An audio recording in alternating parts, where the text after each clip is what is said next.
He's unbelievably athletic now. I mean, he's as talented of a player as I've ever dealt with ever for the position you play. We did a combine at the end of the spring ball, and we were running 40s, and he was running against G.K. McCoy, and Schmitty said, "Hey, Wills, what's he going to run?" I said, 40. He's going to run whatever the hell he wants. He's going to run whatever he wants to run. He ran we had 4 clocks between 4.73 and 4.77. But, you know, he's a 3-star recruit. We didn't offer him until Halloween weekend of his senior year. You know, I think an amazing story about him was his last game. And we had a rough year. We came off a pretty good year where we had lost in the Orange Bowl to Florida. And the next year, Sam got hurt early, and we got beat by BYU in a tough game and didn't get off to a good start. And his last game of the year, we're playing the Sun Bowl. And I asked him to go to center. And he said, "Why?" And I said, "Well, we need you." But I go, "If you go to center, you're athletic. You know, you can play both sides, but you can show you're a great teammate. You can show you're smart enough to run the show." So here's a guy that came back for senior year. We didn't have a great senior year. You think we're going to make a run and go back and win a national title? We're 8-4 playing in this. I think we're 8-4 playing in the Sun Bowl.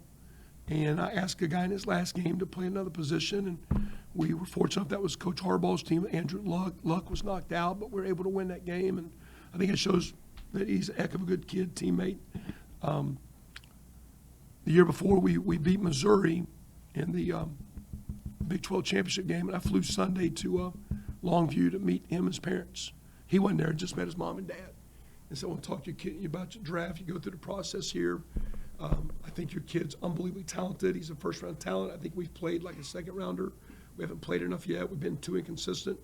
If he's coming back, he's only coming back for him. He's coming back to make money. If he's not going to work hard, take your value and go right now. If you're coming back to cash in. And I just remember like telling his dad, I think we can get him pick 15. He was pick 4.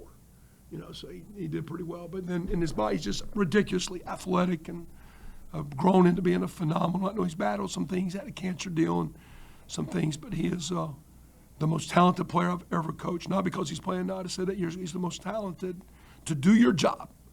He is more talented than any person I've ever dealt with in my life. And he's had a phenomenal career. He's a first bouter. And I tell you, because he's the type of kid that changed positions his last game. I know he's getting to the end. I know he's going to be a Hall of Famer. I know he'd rather have a Super Bowl ring and all this other stuff.